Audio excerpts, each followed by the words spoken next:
ಒಬ್ಬ ಜನಪ್ರತಿನಿಧಿಯಾಗಿದ್ದುಕೊಂಡು ಅನುದಾನ ಕಡಿತ ಆಯಿತು ಅನ್ನುವ ಕಾರಣಕ್ಕೆ ದೇಶ ವಿಭಜನೆಯ ಮಾತನ್ನ ಹೇಳ್ತಾ ಇರುವಂತಹ ಮಾತನ್ನ ಕಾಂಗ್ರೆಸ್ಸಿನ ಉಳಿದ ನಾಯಕರು ಪರೋಕ್ಷವಾಗಿ ಸಮರ್ಥಿಸಿಕೊಳ್ತಾ ಇರುವಂತದ್ದು ಅತ್ಯಂತ ನಾಚಿಕೆಗೇಡಿನ ಸಂಗತಿ, ಅತ್ಯಂತ ಖಂಡನೀಯ. ಇಡೀ ದೇಶದ ಜನ ಬೇರೆ ಬೇರೆ ವಿಷಯಗಳಲ್ಲಿ ಒಂದಾಗಬೇಕು ಅಂತೇಳಿ ಭಾವನೆಗಳನ್ನು ವ್ಯಕ್ತ ಮಾಡ್ತಾ ಇರುವಂತಹ ಸಂದರ್ಭದಲ್ಲಿ ಪೂರ್ವ ಮಾಹಿತಿ ಇಲ್ಲದಂತೆ ದಕ್ಷಿಣ ಭಾರತಕ್ಕೆ ಅನ್ಯಾಯ ಆಗಿದೆ, ಅದಕ್ಕೆ ದೇಶ ವಿಭಜನೆಯನ್ನು ಮಾಡಬೇಕು, ಪ್ರತ್ಯೇಕ ರಾಷ್ಟ್ರ ಆಗಬೇಕು ಅನ್ನುವಂತ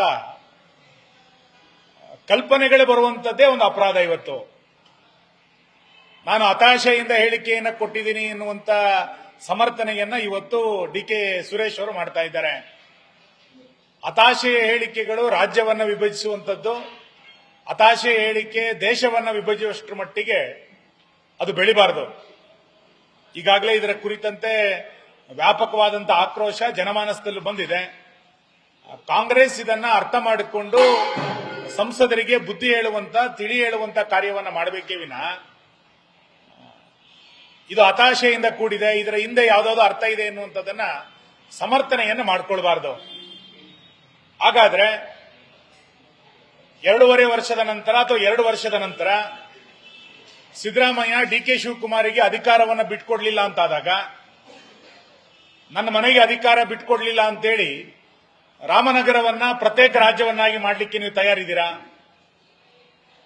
ಯಾವುದೋ ಸೌಲಭ್ಯ ಸಿಕ್ಕಿಲ್ಲ ಅನ್ನುವ ಕಾರಣಕ್ಕೋಸ್ಕರ ಪ್ರತ್ಯೇಕತೆ ಅಂತ ಆಗುತ್ತೆ ಅಂತ ಆದ್ರೆ, ನಿಮ್ ಪಾರ್ಟಿನಲ್ಲಿ ನಿಮ್ಮ ಮನೆಯ ಹಿರಿಯಣ್ಣನಿಗೆ ಮುಖ್ಯಮಂತ್ರಿ ಸಿಗಲಿಲ್ಲ ಅಂತ ಆದ್ರೆ ನೀವು ಪ್ರತ್ಯೇಕ ರಾಜ್ಯವನ್ನ ಬಯಸ್ತೀರಾ? ಇದು ಇವತ್ತು ಜನಮಾನಸದಲ್ಲಿರುವಂತಹ ಪ್ರಶ್ನೆಗಳು. ಹಾಗಾಗಿ ಹತಾಶೆಯಿಂದ, ಬೇಸರದಿಂದ ಹೇಳಿಕೆಗಳನ್ನು ಕೊಡಬೇಕಾದ್ರೆ ಅದು ವಿಭಜನೆ ಹಂತಕ್ಕೆ ಎಲ್ಲೂ ಕೂಡ ಹೋಗಬಾರದು. ಆ ಹತಾಶೆ ಹೇಳಿಕೆಗಳು ಸಮಾಜವನ್ನ ಒಡೆಯುವಂತಷ್ಟರ ಮಟ್ಟಿಗೆ ಬೆಳಿಬಾರದು.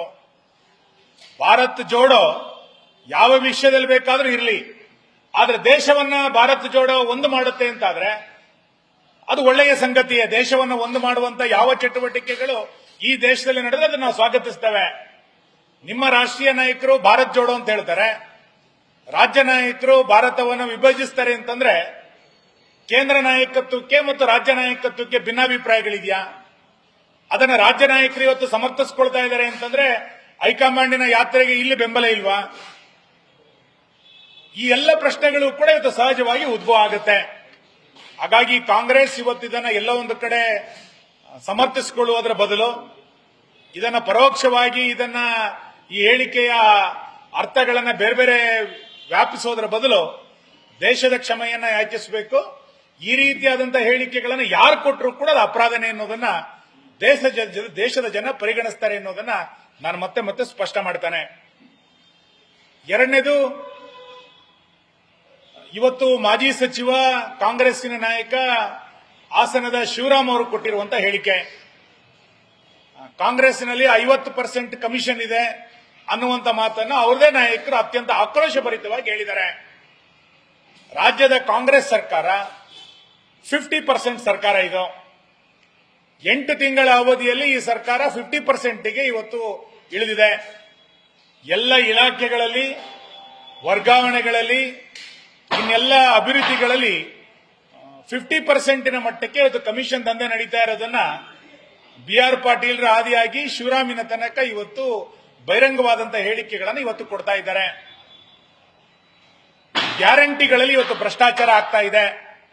ಗ್ಯಾರಂಟಿಗಳಲ್ಲಿ ಇವತ್ತು ಬಹಳ ದೊಡ್ಡ ಪ್ರಮಾಣದ ಭ್ರಷ್ಟಾಚಾರಗಳನ್ನ ಇವತ್ತು ಅವರದೇ ಸಚಿವರುಗಳು ಒಪ್ಕೊಳ್ತಾ ಇರುವಂತಹ ಸಂದರ್ಭದಲ್ಲಿ ನಾನು ಮಾನ್ಯ ಮುಖ್ಯಮಂತ್ರಿಗಳಿಗೆ ಆಗ್ರಹಿಸ್ತೇನೆ, ನಿಮ್ಮ ಮಾಜಿ ಸಚಿವರು ಕೊಟ್ಟಿರುವಂತಹ ಹೇಳಿಕೆಯನ್ನ ಜಸ್ಟಿಸ್ ನಾಗಮೋಹನ್ ದಾಸ್ ಕಮಿಟಿಗೆ ಇದನ್ನು ಒಪ್ಪಿಸಬೇಕು. ಸೋಮೋಟವಾಗಿ ಅವರ ಮೇಲೆ ಮೊಕದ್ದಮೆಯನ್ನು ದಾಖಲು ಮಾಡಿ ಇದನ್ನು ವಿಚಾರಣೆಗೆ ಒಳಪಡಿಸಬೇಕು. 50% ಸರ್ಕಾರ ಅನ್ನೋದನ್ನು ಒಬ್ಬ ಮಾಜಿ ಸಚಿವರು ಹೇಳಿದ್ದಾರೆ ಅಂತಾದ್ರೆ ಇದರ ಕುರಿತಂತೆ ನೀವೇನು ಆಯೋಗವನ್ನ ಮಾಡಿದಿರಿ, ಈ ಆಯೋಗಕ್ಕೆ ಈ ಹೇಳಿಕೆಯನ್ನ, ಈ ವಿಷಯವನ್ನ ಮುಂದಿಟ್ಟುಕೊಂಡು ಇದರ ಬಗ್ಗೆ ತನಿಖೆಯನ್ನು ನಡೆಸಬೇಕು ಅಂತೇಳಿ ನಾನು ಮುಖ್ಯಮಂತ್ರಿಗಳ ಆಗ್ರಹಿಸ್ತೇನೆ. ಮತ್ತು ಈ ಹಿಂದೆ ಬಿ.ಆರ್. ಪಾಟೀಲ್ರು ಮಂತ್ರಿಗಳ ಬಗ್ಗೆನೇ ಆಪಾದನೆಗಳನ್ನು ಮಾಡಿದ್ರು. ಅವಾಗಲೂ ಮೌನವಾಗಿ ಮುಖ್ಯಮಂತ್ರಿಗಳು ಇದನ್ನು ಜಾರ್ಕೊಂಡ್ರು. ಈಗ ಮಾಜಿ ಸಚಿವರು ಕೊಟ್ಟಿರುವಂತಹ ಹೇಳಿಕೆಯ ಬಗ್ಗೆ ಮುಖ್ಯಮಂತ್ರಿಗಳು ಏನ್ ಹೇಳ್ತಾರೆ? 50% ಕಮಿಷನ್ ನಲ್ಲಿ ಸರ್ಕಾರದ ಯಾವ್ಯಾವ ಮಂತ್ರಿಗಳ ಪಾತ್ರ ಇದೆ, ಯಾವ್ಯಾವ ಕುಟುಂಬದ ಸದಸ್ಯರ ಪಾತ್ರ ಇದೆ, ಯಾವ ಮಂತ್ರಿಮಂಡಲದ ಮಕ್ಕಳ ಪಾತ್ರ ಇದೆ, ಇದೆಲ್ಲದನ್ನು ಕೂಡ ಮುಖ್ಯಮಂತ್ರಿಗಳು ಇವತ್ತು ಉತ್ತರಿಸಬೇಕು ಅಂತೇಳಿ ನಾನು ಆಗ್ರಹಿಸ್ತೇವೆ. ಇಡೀ ರಾಜ್ಯದ ಜನರಿಗೆ 8 ತಿಂಗಳ ಅವಧಿಯಲ್ಲಿ 50% ಕಮಿಷನ್ ಅನ್ನ ದಂಧೆಯನ್ನ ಮಾಡ್ತಾ ಇರುವಂತಹ ಈ ಸರ್ಕಾರದ ವಿರುದ್ಧ ನಾವು ಸದನದ ಒಳಗೆ ಧ್ವನಿಯನ್ನೆತ್ತುತ್ತೇವೆ. ದಾಖಲೆಯ ಸಮೇತ ಸದನದ ಒಳಗೆ ಈ ವಿಷಯವನ್ನು ಪ್ರಸ್ತಾಪ ಮಾಡ್ತೇವೆ.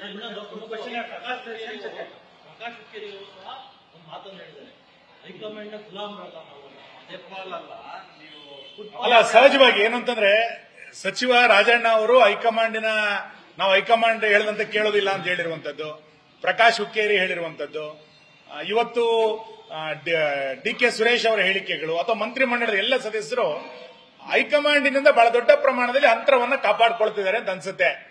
INDA ನಲ್ಲಿ ಉಳಿದ ರಾಜಕೀಯ ಪಕ್ಷಗಳು ದೂರ ಆಗ್ತಾ ಇರಬೇಕಾದ್ರೆ ಕಾಂಗ್ರೆಸ್ನಿಂದ ಕರ್ನಾಟಕದ ಒಂದು ಗುಂಪು ಕಾಂಗ್ರೆಸ್ನಿಂದ ಹೈಕಮಾಂಡಿನಿಂದ ದೂರ ಆಗ್ತಾ ಇದೆ ಅಂತೇಳಿ ಅನ್ಕೊಳ್ತಾ ಇದೀವಿ. ಅವರ ಹೇಳಿಕೆಗಳೇ ಇದರಲ್ಲಿ ಸ್ಪಷ್ಟ ಆಗ್ತಾ ಇದೆ. ಕಾಂಗ್ರೆಸ್ 2 ವಿಭಾಗ ಆಗುವಷ್ಟರ ಮಟ್ಟಿಗೆ ಇವತ್ತು ಬೇರೆ ಬೇರೆ ಘಟನೆಗಳು ನಡೀತಾ ಇದೆ ಅಂತೇಳಿ ನನಗೆ ಅನ್ಸುತ್ತೆ. ಶ್ರೀರಾಮ್ ಅವರು ಆರೋಪ ಮಾಡಿರೋದ್ರಲ್ಲಿ ಪ್ರಮುಖವಾಗಿ ಹಾಸನ ಜಿಲ್ಲಾ ಉಸ್ತುವಾರಿ ಕೆ.ಎಂ. ರಾಜಣ್ಣ ವಿರುದ್ಧವೇ ಗಂಭೀರವಾದಂತಹ ಆರೋಪವನ್ನು ಮಾಡಿರ್ತಕ್ಕಂಥದ್ದು. ಜೊತೆಗೆ ಹಾಸನದಲ್ಲಿ ಅಧಿಕಾರಿಗಳ ವರ್ಗಾವಣೆಯಲ್ಲಿ ಭಾರಿ ಕಮಿಷನ್ ಮತ್ತೆ ಭ್ರಷ್ಟಾಚಾರ ನಡೆದಿದೆ ಅಂತೇಳಿ ಸಿಎಂ ಗಮನ ಕೂಡ ತಂದಿದೆ ಅಂತ ನೇರವಾಗಿ ಹೇಳಿದ್ದಾರೆ. ಅಲ್ಲ, ಶಿವರಾಮ್ ಅವರ ಒಬ್ಬರ ಹೇಳಿಕೆ ಅಲ್ಲ, ಎಲ್ಲ ಜಿಲ್ಲೆಗಳಲ್ಲೂ ಈ ರೀತಿಯಾದಂತಹ ಅನುಭವಗಳು ಬಂದಿದೆ. ಸ್ವತಃ ಅಬಕಾರಿ ಸಚಿವರ ವಿಷಯಕ್ಕೆ ಸಂಬಂಧಪಟ್ಟಂತೆ ತನಿಖೆಗಳ ಆರಂಭ ಆಗಿದೆ. ಸಿದ್ದರಾಮಯ್ಯನವರ ಮಗನೇ ವರ್ಗಾವಣೆ ದಂಧೆನಲ್ಲಿ ತೊಡಗಿದ್ದಾರೆ ಅಂತೇಳಿ ಬೇರೆ ಬೇರೆ ಆರೋಪಗಳು ಪತ್ರಿಕೆಗಳಲ್ಲೂ ಕೂಡ ಬಂದಿದ್ದು ನಾವು ಗಮನಿಸಿದ್ದೇವೆ. ಎಲ್ಲ ಜಿಲ್ಲೆಗಳಲ್ಲಿ ಈ ರೀತಿಯಾದಂತಹ ವರ್ಗಾವಣೆಯ ಕಮಿಷನ್ ದಂಧೆಗಳು, ಗ್ಯಾರಂಟಿ ಅನುಷ್ಠಾನದಲ್ಲಿ ಭ್ರಷ್ಟಾಚಾರಗಳು, ಇದೆಲ್ಲದೂ ಕೂಡ ಜಗಜ್ಜಾಹೀರಾಗಿರುವಂತಹ ಸಂಗತಿ. ನಾನು ಮುಖ್ಯಮಂತ್ರಿಗಳಿಗೆ ಅದಕ್ಕೆ ಹೇಳೋದು, ನಿಮ್ಮ ಶಾಸಕರೇ, ನಿಮ್ಮ ಕಾರ್ಯಕರ್ತರೇ, ನಿಮ್ಮ ಮಾಜಿ ಸಚಿವರೇ ಕೊಟ್ಟಿರುವಂತಹ ಹೇಳಿಕೆಗೆ ನಿಮ್ಮ ನಿಲುವೇನು, ಇದನ್ನು ತನಿಖೆಗೆ ಒಳಪಡಿಸ್ತೀರಾ? ಈ ಕುರಿತಂತೆ ಸರ್ಕಾರ ಇವತ್ತು ಸ್ಪಷ್ಟತೆಯನ್ನು ಕೊಡಬೇಕು.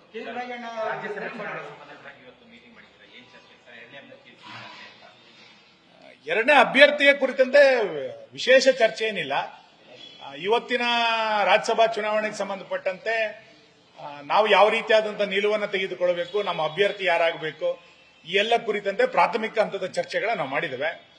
ಕೋರ್ ಕಮಿಟಿಯ ಸಮಿತಿಯಲ್ಲಿ ಇದರ ಕುರಿತಂತೆ ಸುದೀರ್ಘವಾಗಿ ಚರ್ಚೆ ನಡೆಯುತ್ತೆ. ಎರಡನೇ ಅಭ್ಯರ್ಥಿಯನ್ನು ಆಯ್ಕೆ ಮಾಡಿದ್ರೆ ನಮಗೆ ಹೆಚ್ಚುವರಿ ಮತಗಳು ಎಷ್ಟು ಬೇಕಾಗಬಹುದು, ಆ ಹೆಚ್ಚುವರಿ ಮತಗಳನ್ನು ಪಡೆಯಲಿಕ್ಕೆ ಹೇಗೆ ಸಾಧ್ಯ, ಈ ಕುರಿತಂತೆ ಒಂದು ಚರ್ಚೆಗೆ ಬಂದಿದೆ. ಇದರ ಸಾಧಕ ಬಾಧಕಗಳನ್ನು ನೋಡಿಕೊಂಡು ನಾವು ತೀರ್ಮಾನವನ್ನು ತೆಗೆದುಕೊಳ್ಳುತ್ತೇವೆ. ನ್ಯೂಸ್ ಫಸ್ಟ್, ನಿರ್ಭೀತಿಯಿಂದ ನಿಮ್ಮ ಪರವಾಗಿ.